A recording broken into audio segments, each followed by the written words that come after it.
Hey everyone, been a long time. Appreciate you being patient and waiting for me to come out with this video.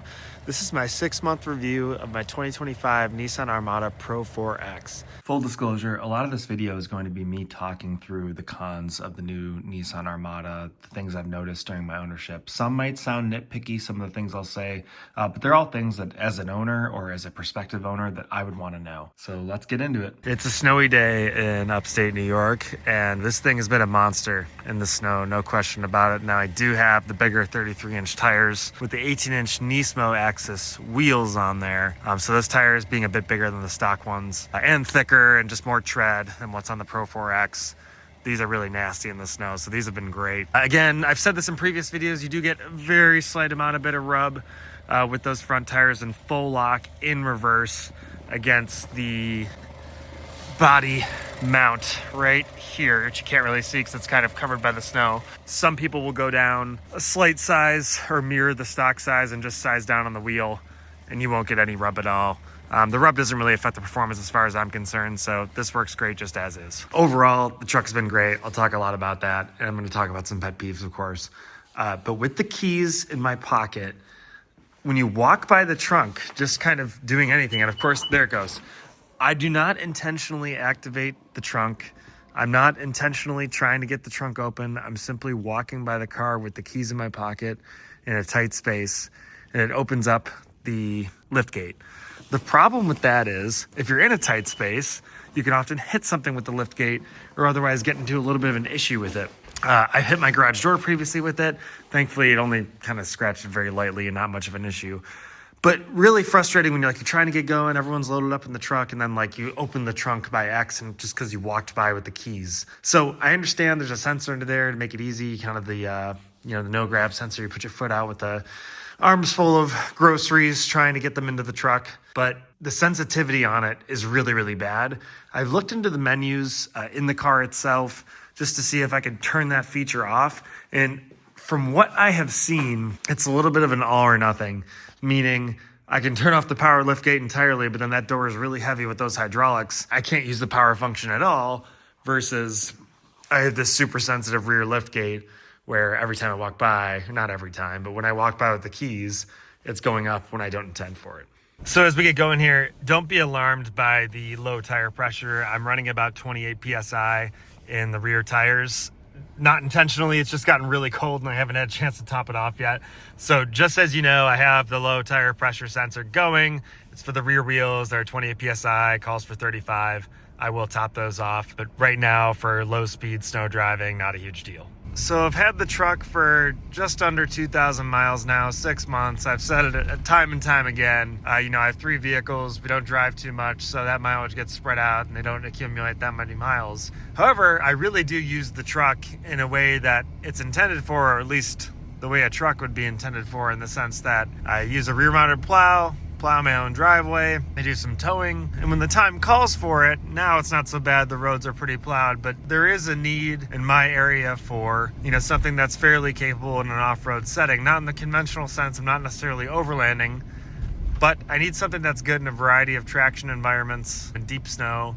And on vacation, we like to drive on the beach and do things like that, go through deep sand. So the Armada has been really excellent in every way that I need it to mechanically. Been very impressed with the way this vehicle drives. It has plenty of get up and go power when you need it from the twin turbo V6. People are modding these in the Middle East and whatnot, so that's kind of funny and will be interesting to see how that looks in years to come. But regardless, happy with the power, happy with the transmission, and the things that I've run into that I would prefer to be different with this vehicle, and especially in comparison to, say, the Sequoia TRD Pro that I owned, the Lexus GX 550 that I owned, or even my old GX 460 that I owned. There's just some things here that, I think it's either a function of Nissan overthinking the design, trying to do something different where it really wasn't necessary, or Nissan not having the resources to kind of go toe-to-toe with the big boys being Toyota in certain design features. So I'll expand on that. I don't necessarily prioritize this and or care about it as much as others do, but from a tech perspective and just sort of an overall tech ecosystem, of course I'm running CarPlay right now, It's just not as good as Toyota. It tends to be choppy when you shift into reverse. Now this camera keeps going on because I'm in 4 high, just for the record. So every time you kind of come to low speeds in 4 high, you get the off-road cameras going. But anyways, as far as the tech is concerned, it is a little choppier than the Toyota system. Does that mean it's bad? No, it's not. And actually, once I got the car, I had one issue with CarPlay initially, kind of that first week of owning it. Totally smoothed out after that. Haven't had any issues since. So previously, I had one instance of CarPlay kind of almost glitching out. It wouldn't really load. I've never had that happen again. What I have had happen, and recently it was for the first time, which was a little bit interesting. I was plowing my driveway with that rear-mounted plow, and I had to shift from drive to reverse really quick, kind of activate the camera quickly. And for whatever reason, the camera didn't pull up. All my cameras were black, so no matter if I pressed the hard-coded camera button right here, or was trying to manipulate the camera somehow manually, I even power cycled the car on off to see if I could get the cameras back. It didn't work. That was a little bit alarming. The next day I turned the vehicle on, it worked just fine, didn't need a service call, and it hasn't happened since. So, riddle me that one. That never happened on my Toyota or Lexus. So from a tech perspective, as far as like the tech functionality, it's lacking in that way versus the competition. Is it bad? No. I just think the Toyota and Lexus systems are a little bit better, enough to be noticeable at least. The other piece, just ergonomics. Overall, ergonomics, this vehicle is actually, I think, better, much better than the Sequoia. The Sequoia, great truck, and I really did like it. It had a lot of benefits. There was a lot of things about the Sequoia that I thought were impressive. But for the price tag, the interior materials and ergonomics did not make sense. The seats felt hard and kind of cheap. The interior plastics were really rough. I covered that a bunch in my Sequoia versus Pro 4X comparison video. So from an ergonomic perspective, in terms of interior materials and overall quality, I think the Pro 4X is really impressive versus the Sequoia and comes in at a lower price depending on what trims you're looking at and whatnot. However, also in the ergonomics category, the push to shift concept is very annoying. I knew it was going to be annoying before I bought this vehicle. I've had a lot of experience with the GM triplets, call it, the Yukon, the Tahoe, the Escalade. When they featured the push button shift, now they've gotten rid of that because I think it's very annoying and people realize how annoying that is. So I really don't like that feature. I am used to it. I just don't like it. It feels clumsy, just trying to go from drive to reverse all the time. And when you got to do it fast, like I said, the car almost doesn't like it. Versus when you have a conventional shifter, it's still electronically actuating the gears, I would think, but it just doesn't feel as clumsy, and the shifting process feels a little bit easier. That's something I've gotten used to, but still don't really like. In terms of fuel economy, I really haven't been anywhere in this vehicle. We've planned a few different road trips, but various life events kept us out from doing that. So we haven't taken like a big road trip like I thought we were going to do. So, again, the mileage has been low on it. I've been doing almost exclusively city miles, almost exclusively rough city miles, like plowing the driveway, driving in conditions like this in 4 high, doing kind of low speed stuff with the truck. So I've been seeing about 11 miles per gallon. It'll do much better than that. But the fuel tank is also just so much bigger than the GX550 that I owned previously. It's just less noticeable. And the range is a little more true, so the GX550 would keep that reserve in tow. Essentially you would have a couple gallons surplus, so really when you went to pump an empty tank, you were really filling up a gas tank with a 3-gallon reserve or so. This one, it seems like you can take it down to at least what its published capacity is, so that is refreshing. I can kind of, or at least I feel like the computer's not yelling at me. I can get more range out of that tank, and it is a couple gallons larger as well. So I think the GX550 was 21 gallons or so. This is 23 and change. So that makes a difference too.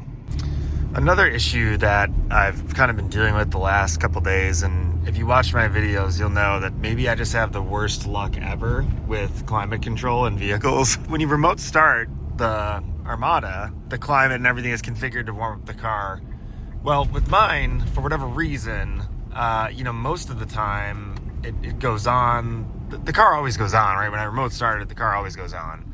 But in this case, the car goes on and the climate doesn't kick on. So you get into the car, the engine's warm, which is great, but the climate never kicks on. So the interior of the car actually remains cold. And even now, I've discovered if you just turn the car off after remote starting it, when you get into it, turn it back on, the climate kicks in. Well, I did that today, and for whatever reason, the front climate has not kicked in at all. I can hear it on in the rear. I can hear the fans going in the rear, where the rear passengers would be. But I go here, for example, and I turn my fan up, nothing. Or I hit auto, nothing. And there's nothing coming through here, absolutely nothing flowing through. So that's a bit of a head scratcher and a little bit annoying. I mean, that's kind of like my overall impression here, right? I think like ultimately this is a really great vehicle, but it's frustrating that I guess with a lot of these vehicles these days, you know, I've had the problems with the Lexus and the Sequoia. There's just these little tech issues that crop up that are frustrating, right? And ultimately, you know, this SUV is so solid mechanically, hasn't missed a beat, not even a hard shift, nothing. But this electronic kind of related stuff with the climate system, it's like, shouldn't that be the easy stuff to figure out in a sense? I don't know. I feel like how seamless our phones work, how seamless our laptops work, how seamless all that stuff works. We're a very connected society. Shouldn't that be the easy part? I digress. Speaking of climate, the only other thing that I think is just worth noting, it's not a problem at all. It's just sort of how the system works with this biometric climate feature that the new Armada has. You know, it's always reading your body temperature in theory with this little sensor up there in the roof. And the idea is that, you know, obviously as you heat up or cool off, whatever, the heat or cooling will change based on your temperature. The car is like any other climate system. If the car is too cold, it gets warm. If it's too hot, it gets cold, uses air conditioning, right? But once it establishes that interior temperature, like for example, I have it set to 70 degrees, there are times where it just cycles it strangely. Sitting here and like the fan speed goes high, then fan speed goes off. Fan speed goes high, fan speed goes off. And it'll do that for, you know, 2 or 3 minutes. Then eventually I just end up turning off the auto climate control and just use the fan speed manually because I find it kind of annoying. But I don't know what it is. Climate is something I've never thought about in all my years of buying a vehicle. And these last couple vehicles I've had, it's been like an actual conversation point. So go figure. So otherwise, in terms of ergonomics, the size of the Armada has been really great. I use it with the third row down most of the time. And then our second row has the 2 kids' car seats in it. They fit wonderfully. My hand can fit back here nicely. You can see my son's footprints on here. Ask any parent with a kid. Even in my S-Class with the seats way back, he still manages to find a way to do that. But regardless, plenty of room in here. We have room to manipulate the seats, change the seats. My seat's in driving position. This seat's probably even back a little bit further. I'm 6'1". My wife is shorter. She's 5'8" or so, and this seat is back further than mine. So plenty of room in this cabin. It's been really nice to have, and it's been a stark improvement from at least the size of the GX, where we were really cramped in here, and once we had the second kid, it started not to make sense anymore from that perspective.